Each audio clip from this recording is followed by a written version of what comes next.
വിദ്യാഭ്യാസം പണത്തിന്റെ അടിസ്ഥാനത്തിൽ മാത്രം ലഭ്യമാക്കുന്ന ഒരു സാഹചര്യം സുഹൃത്തുക്കളെ വളരെ ഗൗരവതരമായ ഒരു സാമൂഹ്യ സാഹചര്യമാണിത്. ഒരു രാജ്യത്തിന്റെ ഭാവി അത് ആ രാജ്യത്തെ വിദ്യാർത്ഥികളിലും യുവാക്കളിലുമാണ് കുടികൊള്ളുന്നത്. നമ്മൾ ഇന്ന് മദ്യത്തിനും മയക്കുമരുന്നിനുമൊക്കെ അടിമകളാക്കപ്പെട്ടുകൊണ്ട് വിദ്യാർത്ഥികൾ അവർ വലിയ അതിക്രമങ്ങൾ അക്രമകാരികളായി മാറുന്ന സാഹചര്യത്തെ വളരെ ഭീതിയോടുകൂടി നോക്കിക്കാണുകയാണ്. നമ്മളുടെ അല്ലെങ്കിൽ അതുപോലുള്ള കള്ളന്മാർക്കും അർഹതയില്ലാത്തവർക്കും ചോദ്യപേപ്പർ ചോർത്തി നൽകിക്കൊണ്ട് നമുക്കറിയാം ഇത് ഒന്നോ രണ്ടോ മൂന്നോ സംഭവമല്ല. കഴിഞ്ഞ ഏതാനും വർഷങ്ങളായി ഈ വിദ്യാഭ്യാസ മന്ത്രിയുടെ കീഴിൽ 1080-ലധികം ഇത്തരം സംഭവങ്ങൾ അരങ്ങേറി കഴിഞ്ഞു. ലക്ഷക്കണക്കിന് വിദ്യാർത്ഥികൾ എഴുതുന്ന പരീക്ഷയിൽ നടന്ന ക്രമക്കേടിനെതിരെ രാജ്യത്തെ വിദ്യാഭ്യാസ വകുപ്പ് കൈകാര്യം ചെയ്യുന്ന വിദ്യാഭ്യാസ മന്ത്രി രാജിവെക്കണമെന്ന ന്യായമായ ഡിമാൻഡ് അത് ഇത്രയും നാളായിട്ട് അംഗീകരിക്കാൻ കഴിഞ്ഞിട്ടില്ല. നമുക്കറിയാം, നമ്മളൊരു പൊതുസ്ഥാപനത്തിൽ വർക്ക് ചെയ്യുകയാണെങ്കിൽ നമ്മളുടെ ഇത് മോശമാണെങ്കിൽ, നമ്മൾ ചെയ്തുകൊണ്ടിരിക്കുന്ന പ്രവൃത്തി മോശമാണെങ്കിൽ സ്വാഭാവികമായും നമ്മളെ ആ സ്ഥാനത്ത് നിന്ന് തരം താഴ്ത്തും, നമ്മളെ അല്ലെങ്കിൽ പറഞ്ഞു വിടും. നമ്മുടെ നാട്ടിലെ ജനങ്ങൾ അധികാരത്തിലെത്തിയ ഗവൺമെന്റ് സ്വാഭാവികമായും രാജ്യത്തെ മുഴുവൻ ജനങ്ങളും ആവശ്യപ്പെടുകയാണ് തൽസ്ഥാനത്ത് നിന്ന് മാറണം എന്ന്. പക്ഷേ അതിനൊരല്പം പോലും ചെവി കൊടുക്കാതെ വളരെ ധിക്കാരപൂർവം ജനങ്ങളെ കൊഞ്ഞനം കുത്തുന്ന രീതിയിൽ നമ്മുടെ ഭരണാധികാരികൾ സമരത്തെ പുച്ഛിച്ചുകൊണ്ട് മുന്നോട്ട് പോകുന്ന ഒരു കാഴ്ചയാണ് നമ്മൾ കണ്ടുകൊണ്ടിരിക്കുന്നത്. നമ്മുടെ നാട്ടിലെ രക്ഷകർത്താക്കൾ നമ്മുടെ കുഞ്ഞുങ്ങളെ വളരെ പ്രതീക്ഷയോടുകൂടിയാണ് വളർത്തിക്കൊണ്ടുവരുന്നത്. നാടിന്റെ വാഗ്ദാനങ്ങളായിരുന്ന 20 കുട്ടികളാണ് ആത്മഹത്യ ചെയ്തത്. എന്തെങ്കിലും ഒരു അപകടത്തിൽപ്പെട്ട് മരണപ്പെട്ടവരല്ല അവർ. മാന്യമായി പഠിച്ചിറങ്ങി ജോലിയില്ലാത്ത അതീവ ഗുരുതരമായ ഒരു സാഹചര്യത്തിലൂടെ നമ്മൾ കടന്നുപോയിക്കൊണ്ടിരിക്കുമ്പോൾ നല്ല രീതിയിൽ പഠിച്ച് മുന്നേറാമെന്ന് വിചാരിച്ച് ഇതുപോലുള്ള പരീക്ഷകളെ കാണുമ്പോൾ അതിൽ തന്നെ കൃത്രിമം നടത്തിക്കൊണ്ട് സർക്കാരിന്റെ ഒത്താശയോടുകൂടി തന്നെ കോടികൾ മോഹിച്ചുകൊണ്ട് അല്ലെങ്കിൽ അതുപോലുള്ള കള്ളന്മാർക്കും അർഹതയില്ലാത്തവർക്കും ചോദ്യപേപ്പർ ചോർത്തി നൽകിക്കൊണ്ട് നമുക്കറിയാം ഇത് ഒന്നോ രണ്ടോ മൂന്നോ സംഭവമല്ല. കഴിഞ്ഞ ഏതാനും വർഷങ്ങളായി ഈ വിദ്യാഭ്യാസ മന്ത്രിയുടെ കീഴിൽ 1080-ലധികം ഇത്തരം സംഭവങ്ങൾ അരങ്ങേറി കഴിഞ്ഞു. അവിടെയാണ് നമ്മുടെ നാട്ടിലെ ചിന്തിക്കുന്ന മനസാക്ഷിയുള്ള മുഴുവൻ ആളുകളും ഇത്തരം കെടുകാര്യസ്ഥതയ്ക്കെതിരെ രംഗത്ത് വന്നുകൊണ്ട് വിദ്യാഭ്യാസ മന്ത്രി രാജിവെക്കണമെന്ന് ആവശ്യപ്പെട്ടിരിക്കുന്നത്. മാന്യമായി ഈ സ്ഥാനത്ത് നിന്ന് മാറി നിന്നുകൊണ്ട് അതിനെ നേരിടുന്നതിന് പകരം നമുക്കറിയാം, നമ്മുടെ നാട്ടിൽ മന്ത്രിമാർ രാജിവെക്കണമെന്ന് ആവശ്യപ്പെടുന്നതോ അല്ലെങ്കിൽ അവർ രാജിവെക്കുന്നതോ സ്വമേധയാ രാജിവെക്കുന്നതോ ആദ്യത്തെ സംഭവമൊന്നുമല്ല. നമ്മുടെ നാട്ടിൽ ഇത്തരം വിഷയങ്ങൾ ഉണ്ടാകുമ്പോൾ, ജനങ്ങളെ ബാധിക്കുന്ന വിഷയങ്ങൾ ഉണ്ടാകുമ്പോൾ സ്വാഭാവികമായും അത്തരം സംഭവങ്ങൾ ഉണ്ടാകാറുണ്ട്. 56 നമുക്കറിയാം, ലാൽ ബഹദൂർ ശാസ്ത്രി റെയിൽവേ മന്ത്രിയായിരുന്ന കാലത്ത് അന്ന് തമിഴ്നാട്ടിലൊരു ട്രെയിൻ ദുരന്തം ഉണ്ടായപ്പോൾ അദ്ദേഹം അത് തന്റെ കൂടി ഉത്തരവാദിത്തമാണെന്ന് മനസ്സിലാക്കിക്കൊണ്ട് രാജിവെച്ച് സ്വമേധയാ രാജിവെച്ച് ഇറങ്ങിപ്പോയ ചരിത്രമുണ്ട്. അപ്പോൾ ഇത് ആദ്യത്തെ സംഭവമോ അതെന്തെങ്കിലും വളരെ ഗുരുതരമായ വിഷയമോ അല്ല. നമുക്കറിയാം, അദ്ദേഹം ട്രെയിൻ ഓടിച്ച് അപകടം ഉണ്ടാക്കിയതല്ല എന്ന് നമുക്കറിയാം.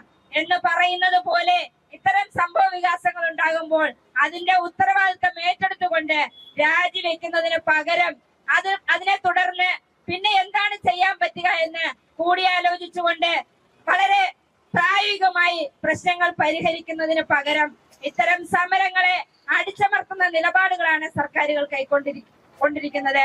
ഇതിനെതിരെ നമ്മുടെ നാട്ടിലെ മുഴുവൻ ആളുകളും, എല്ലാ സംഘടനകളും, ഏതൊരു വ്യക്തിയും, രക്ഷകർത്താക്കളും അധ്യാപകരും തുടങ്ങി സർവ്വ മേഖലയിലും പണിയെടുക്കുന്ന മുഴുവൻ ആളുകളും രംഗത്ത് വരേണ്ടുന്ന ഒരു സാഹചര്യമാണിത്. നമ്മുടെ ഈ കൂട്ടായ്മ വിദ്യാർത്ഥി, യുവാക്കൾ, വനിതകൾ ചേർന്നുകൊണ്ടുള്ള ഈ കൂട്ടായ്മ ഇന്ന് നമ്മുടെ ജനങ്ങളോട് ആവശ്യപ്പെട്ടുകൊണ്ടിരിക്കുന്നത്, ഇത്തരം സംഗതികൾ വരുമ്പോൾ നമ്മൾ മറ്റുള്ളവർ ചെയ്യട്ടെ എന്ന് വിചാരിച്ച് മാറി നിൽക്കാതെ ഇത് നമ്മളുടെ ഓരോരുത്തരുടെയും വിഷയമാണെന്ന് മനസ്സിലാക്കിക്കൊണ്ട് രംഗത്ത് വരണം എന്ന് അഭ്യർത്ഥിച്ചുകൊണ്ട് ഇന്നിവിടെ സംഘടിപ്പിച്ചിരിക്കുന്ന ഈ പ്രതിഷേധ പരിപാടി ആദ്യമായി സംസാരിക്കുന്നതിന് വേണ്ടി വിദ്യാർത്ഥി സംഘടന AIDSOയുടെ സംസ്ഥാന സെക്രട്ടറി സഖാവ് അപർണയെ ക്ഷണിച്ചുകൊണ്ട് ഞാൻ നിർത്തുന്നു. നമ്മളുടെ വിദ്യാഭ്യാസ സംവിധാനത്തെ സംരക്ഷിക്കണമെന്ന് ആവശ്യപ്പെട്ടുകൊണ്ട് ഭാവി തലമുറയുടെ ജീവനും ജീവിതത്തിനും സുരക്ഷിതത്വം ഉറപ്പാക്കണമെന്ന് ആവശ്യപ്പെട്ടുകൊണ്ട് ആയിരക്കണക്കിന് യുവാക്കൾ ഇന്നലെ ജന്തർ മന്ദറിലേക്ക്, നമ്മളുടെ പാർലമെന്റ് ലക്ഷ്യം വെച്ചുകൊണ്ട് ജന്തർ മന്ദറിൽ തടിച്ചുകൂടി പാർലമെന്റിലേക്ക് മാർച്ച് ചെയ്തു. ആ മാർച്ചിന് നേരെ അതിക്രൂരമായ പോലീസ് അതിക്രമം അഴിച്ചുവിടുന്ന സാഹചര്യമുണ്ടായി. നമുക്കറിയാം, കഴിഞ്ഞ ഒരു മാസത്തോളമായി നീറ്റ് പരീക്ഷയിലെ നടന്ന വലിയ അഴിമതി, നീറ്റ് പരീക്ഷാ ചോദ്യ പേപ്പർ ലക്ഷക്കണക്കിന് രൂപയ്ക്ക് വിറ്റുകൊണ്ട് രാജ്യത്തെ 22 ലക്ഷത്തിലേറെ വിദ്യാർത്ഥികൾ എഴുതിയ ഒരു പരീക്ഷ, അതിന്റെ എല്ലാ ഗൗരവത്തെയും കാറ്റിൽ പറത്തിക്കൊണ്ട് വിദ്യാർത്ഥികളുടെ ഭാവി കൊണ്ട് പന്താടുന്ന അങ്ങേയറ്റം ലജ്ജാകരമായ ഒരു സംഭവം നമ്മുടെ രാജ്യത്തുണ്ടായി. ആ സംഭവത്തെ തുടർന്ന് NTA നാഷണൽ ടെസ്റ്റിംഗ് ഏജൻസി എന്ന് പറയുന്ന ആ ഏജൻസിയെ പിരിച്ചുവിട്ടുകൊണ്ട് ഇനിമേൽ ഇത്തരത്തിലുള്ള അഴിമതി അത് ഉണ്ടാക്കരുത് എന്ന് ആവശ്യപ്പെട്ടുകൊണ്ട് ആരംഭിച്ച പ്രക്ഷോഭം, അതാണിന്ന് വലിയൊരു മൂവ്മെന്റായി മാറിയിരിക്കുന്നത്. വിദ്യാഭ്യാസ മേഖലയെ സംരക്ഷിക്കണമെന്നും ഈ സംഭവത്തിന്റെ ധാർമ്മിക ഉത്തരവാദിത്വം ഏറ്റെടുത്തുകൊണ്ട് വിദ്യാഭ്യാസ മന്ത്രി ധർമ്മേന്ദ്ര പ്രധാൻ രാജിവെക്കണമെന്നും ആവശ്യപ്പെട്ടുകൊണ്ടുള്ള പ്രക്ഷോഭം നടന്നുകൊണ്ടിരിക്കുകയാണ്. സുഹൃത്തുക്കളെ, പരീക്ഷാ പേപ്പർ ചോരുന്നത് ഇതാദ്യമായിട്ടല്ല. ഈ നാഷണൽ ടെസ്റ്റിംഗ് ഏജൻസി നിലവിൽ വന്നതിന് ശേഷം 89 പ്രവേശന പരീക്ഷകളുടെ പേപ്പറുകൾ ലീക്കായിട്ടുണ്ട്, ചോദ്യ പേപ്പറുകൾ ലീക്കായിട്ടുണ്ട്. അതിൽ 48ഓളം പരീക്ഷകൾ പുനഃപരീക്ഷ നടത്തേണ്ടി വന്നിട്ടുണ്ട്. അങ്ങനെ ഓരോ പരീക്ഷയും അത് ക്യാൻസൽ ചെയ്യുകയും പുനഃപരീക്ഷ നടത്തുകയും ചെയ്യുമ്പോൾ എത്രയോ വിദ്യാർത്ഥികളാണ് ആത്മഹത്യ ചെയ്തിട്ടുള്ളത്, എത്രയോ വിദ്യാർത്ഥികളാണ് ഡിപ്രഷൻ എന്ന മാനസിക രോഗത്തിന് അടിപ്പെട്ടിട്ട് അവർ ഇന്നും ജീവിച്ചുകൊണ്ടിരിക്കുന്നത്. അങ്ങനെ പരിശോധിച്ചു കഴിഞ്ഞാൽ ഈ കേന്ദ്രീകൃത പ്രവേശന പരീക്ഷ എന്ന അങ്ങേറ്റം തലതിരിഞ്ഞ സംവിധാനം നിലവിൽ വന്നതിന് ശേഷം നമ്മളുടെ രാജ്യത്തെ പ്രവേശന പരീക്ഷാ സംവിധാനത്തിൽ യാതൊരു നീതിയും ഉറപ്പാക്കുവാൻ കഴിഞ്ഞിട്ടില്ല. 22 ലക്ഷം വിദ്യാർത്ഥികൾ എഴുതുന്ന നീറ്റ് പരീക്ഷ, നെറ്റ് പരീക്ഷ, CUET തുടങ്ങിയ എല്ലാ പരീക്ഷകളിലും പലതരത്തിലുള്ള പ്രശ്നങ്ങൾ വന്നു ചേരുകയാണ്. നീറ്റ് പരീക്ഷ ചോദ്യ പേപ്പർ ചോർച്ച മാത്രമായിരുന്നില്ല പ്രശ്നം. ആ പരീക്ഷയ്ക്ക് എഴുതാൻ വന്നവർ 1 മിനിറ്റ് വൈകി എന്നതിന്റെ പേരിൽ പരീക്ഷ എഴുതുവാൻ അവരെ അനുവദിച്ചിട്ടില്ല. അങ്ങനെ എത്രയോ വിദ്യാർത്ഥികൾക്ക് പരീക്ഷ എഴുതുവാനുള്ള അവസരം ഈ നാഷണൽ ടെസ്റ്റിംഗ് ഏജൻസി നിഷേധിച്ചിരിക്കുന്നു. വിദ്യാർത്ഥികളുടെ വസ്ത്രം വരെ ഊരി പരിശോധിച്ചിട്ടുണ്ട് പരീക്ഷാ ഹാളിലേക്ക് കയറ്റുന്നതിന് മുൻപായി അവർ കോപ്പി അടിക്കുമോ എന്ന് നോക്കാൻ. അങ്ങനെ വലിയ സുരക്ഷിതത്വമൊക്കെ പറഞ്ഞുകൊണ്ട് നടപ്പിലാക്കുന്ന ഈ പരീക്ഷയാണ് അതിന്റെ പിന്നാമ്പുറത്ത് അതിന്റെ ചോദ്യ പേപ്പർ ഇങ്ങനെ കാറ്റിൽ പറത്തി അത് ലക്ഷക്കണക്കിന് രൂപയ്ക്ക് വിറ്റുകൊണ്ടിരിക്കുന്നത്. ഈ കോച്ചിങ് ഇൻഡസ്ട്രി, കോച്ചിങ് മാഫിയ അതിന്ന് 58,000 കോടി രൂപ ഇൻവെസ്റ്റ്മെന്റ് ഉള്ള ഒരു സംവിധാനമായി മാറിയിരിക്കുകയാണ്. 2028 1.5 ലക്ഷം കോടി രൂപയാണ് ഈ കോച്ചിങ് ഇൻഡസ്ട്രികൾ ലാഭം ഉണ്ടാക്കുവാൻ പോകുന്നത്. അങ്ങനെ വലിയ ഒരു കോച്ചിങ് ഇൻഡസ്ട്രി എന്ന ഒരു മേഖലയ്ക്ക് ലാഭമുണ്ടാക്കുവാനായി ഈ സംവിധാനം, ഈ പ്രവേശന പരീക്ഷ എന്ന് പറയുന്ന സംവിധാനം മാറ്റിയിരിക്കുകയാണ്. നമുക്കറിയാം, മുൻപ് ഇങ്ങനെ ആയിരുന്നില്ല. സംസ്ഥാനങ്ങളാണ് അതത് സംസ്ഥാനങ്ങളിലെ മെഡിക്കൽ കോളേജുകളിലേക്ക് പ്രവേശനം നടത്തിക്കൊണ്ടിരുന്നത്, പ്രവേശന പരീക്ഷ നടത്തിക്കൊണ്ടിരുന്നത്. നെറ്റ് പരീക്ഷ അത്തരത്തിലുള്ള എലിജിബിലിറ്റി ടെസ്റ്റുകൾ തന്നെ കൊണ്ടുവന്നിരിക്കുന്നത് ഈ കോച്ചിങ് ഇൻഡസ്ട്രികൾക്ക് വേണ്ടിയിട്ടാണ്. ഇതല്ലാതെ യാതൊന്നും ഈ രാജ്യത്ത് ഉറപ്പാക്കുവാൻ കഴിഞ്ഞിട്ടില്ല. ഇത്തരത്തിൽ കേന്ദ്രീകൃത പരീക്ഷ നടത്തുന്നതിലൂടെ മെറിറ്റിന് എവിടെയാണ് സ്ഥാനം? നിങ്ങൾ റാങ്കിൽ എത്ര പിറകിലാണെങ്കിലും നിങ്ങളുടെ കയ്യിൽ ലക്ഷക്കണക്കിന് രൂപ മുടക്കുവാനുണ്ടെങ്കിൽ നിങ്ങൾക്ക് ഡോക്ടറോ എഞ്ചിനീയറോ ആകാം. അതല്ലേ നമ്മൾ കണ്ടുകൊണ്ടിരിക്കുന്നത്. ഇവിടെ മെറിറ്റിന് യാതൊരു സ്ഥാനവുമില്ല. രാജ്യത്ത് നിലവിലുള്ള പ്രൊഫഷണൽ സ്ഥാപനങ്ങളിൽ പകുതിയിലധികവും പ്രൈവറ്റ് സ്ഥാപനങ്ങളാണ്. ഇവിടെ എഞ്ചിനീയറിംഗ് സീറ്റുകൾ ഒഴിഞ്ഞു കിടക്കുകയാണ്. അവിടേക്ക് വിദ്യാർത്ഥികളെ ഒരു മാർക്ക് പോലും വാങ്ങി വിജയിക്കുവാൻ കഴിയാത്ത വിദ്യാർത്ഥികളെ പോലും പണം വാങ്ങി പ്രവേശിപ്പിച്ചുകൊണ്ടിരിക്കുകയാണ്.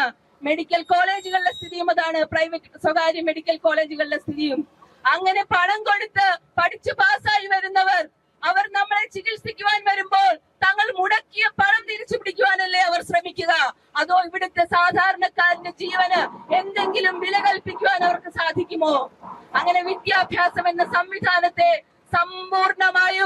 സമ്പൂർണമായും സ്വകാര്യവൽക്കരിച്ചുകൊണ്ട് അതിൽ പണം മാത്രം മാനദണ്ഡമാക്കി എല്ലാ മനുഷ്യത്വവും ഇല്ലാതാക്കിക്കൊണ്ടുള്ള ഒരു വിദ്യാഭ്യാസ സംവിധാനമാണ് നമ്മളുടെ രാജ്യത്ത് ഇന്ന് സ്ഥാപിക്കപ്പെട്ടിരിക്കുന്നത്.